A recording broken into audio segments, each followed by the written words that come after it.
Welcome everyone to another video, and in today's video we're going to be doing School Stories 7. I've been waiting a little bit to upload this video. I had already planned it, but I decided to do it today because I watched a couple of videos from other people's channels, and I thought, if they're making school stories, then maybe I should make another episode. And what would this episode be about? This episode is plainly about the bad way that people set up school. I know I've talked about this before in school stories episodes, and I think I've made one video dedicated to this, but I just thought I'd go over it one more time. You see, I judged the last one based off of our knowledge about school already. But think about this as a person who does not know anything about school at all.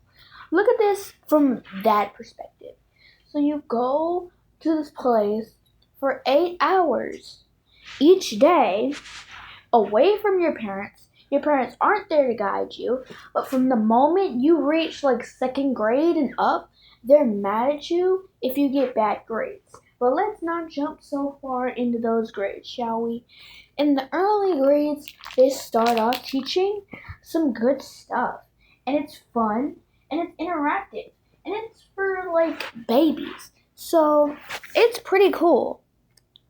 But then we move up to the first grade, and I'm pretty sure everyone's had some weird memories about first grade. I don't have any experience with kindergarten.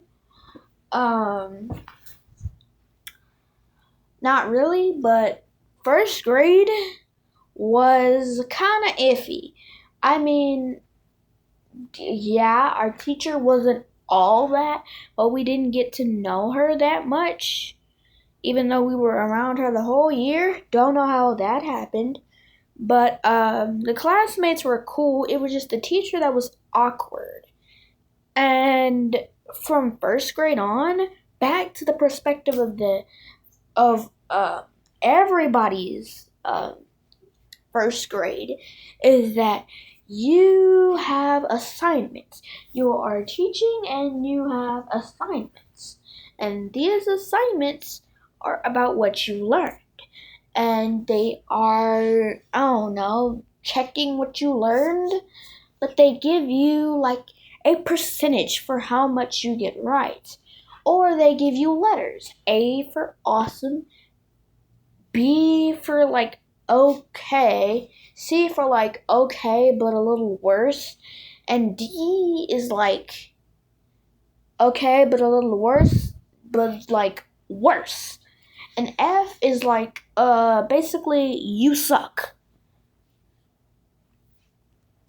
So yeah. F is like you get all of them wrong, or like close, very close to all of them wrong. But you have to answer these questions, and it's called an assignment. And you have to base them off of what you learned. However, once you get up in the higher grades, yes, we're moving on to the higher grades. I'm talking second, third, fourth, fifth, and all the way up. Your parents are going to want you to get high grades on this. Your parents are not going to want you coming home with a D. They're barely going to want you coming home with a C. They want a B or an A. And my parents specifically want an A and nothing but an A. And I can tell you that also half of the parents in the universe want the same thing.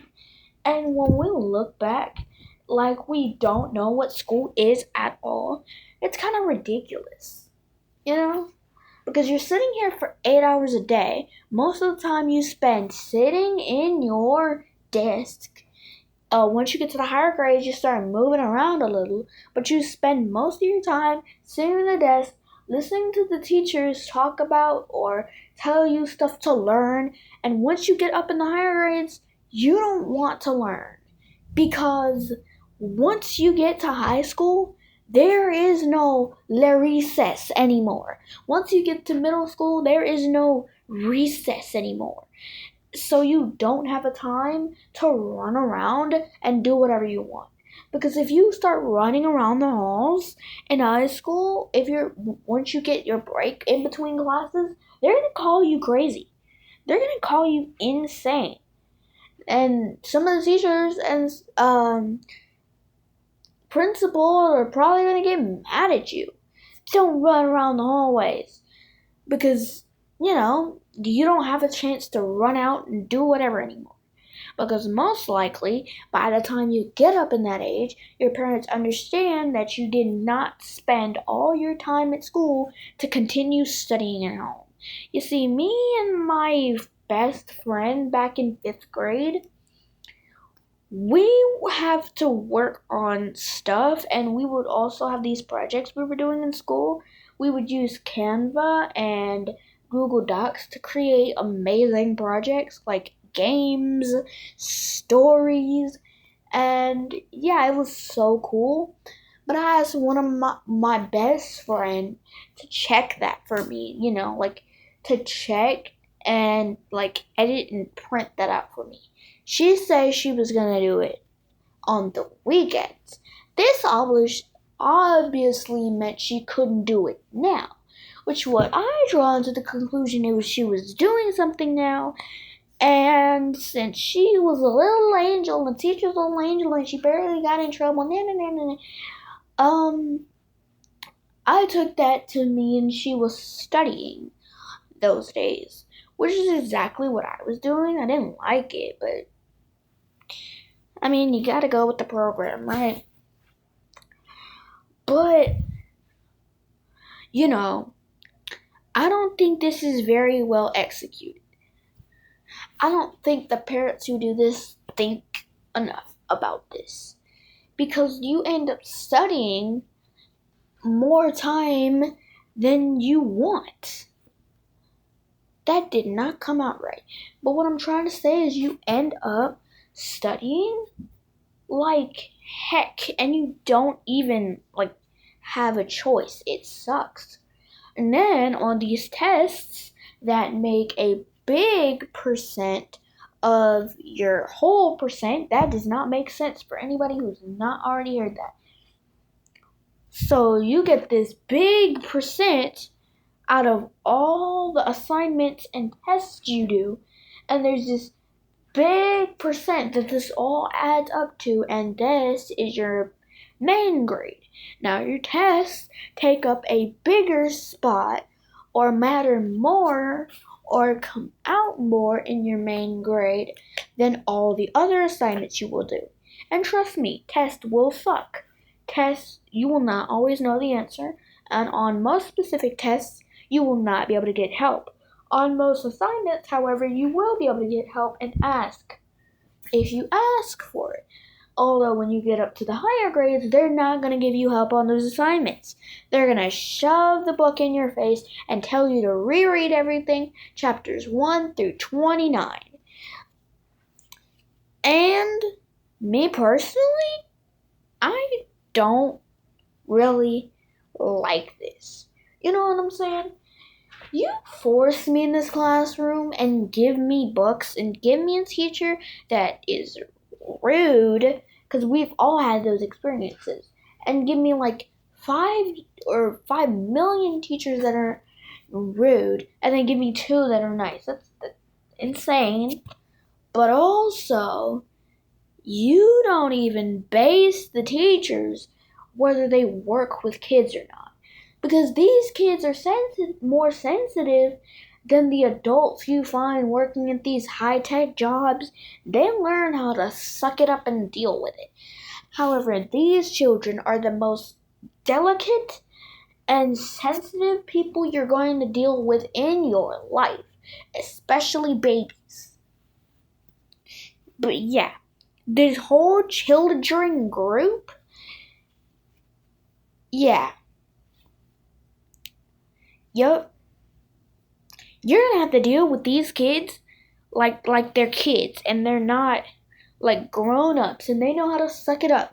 No, seriously. I get it if it's something you don't have to go to. If it's a park and somebody is being mean, okay, because you don't have to go to the park. But if it's like this place that the government allows or forces you to go to, no, you don't treat these kids like that. I don't know why I'm so I don't know why I'm so into like acting like this, because I'm thinking and I'm also like processing everything that's happened in my life.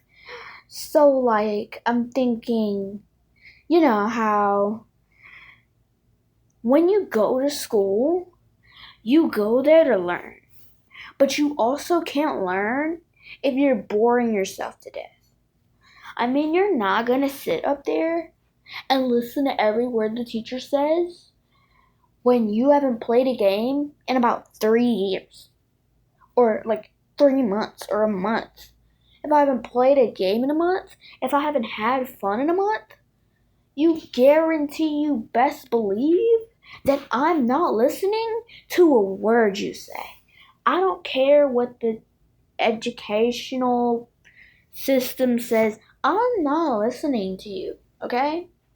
You're gonna have to smile every once in a while. You're gonna have to have fun every once in a while because I'm not listening to you if you stand up there and act like you're giving a speech and speak monotone. There's no way I'm going to listen to you. And that's like default programmed into my soul. Ain't no way. I sound so critical right now, but I'm so for real. Ain't no way. No way.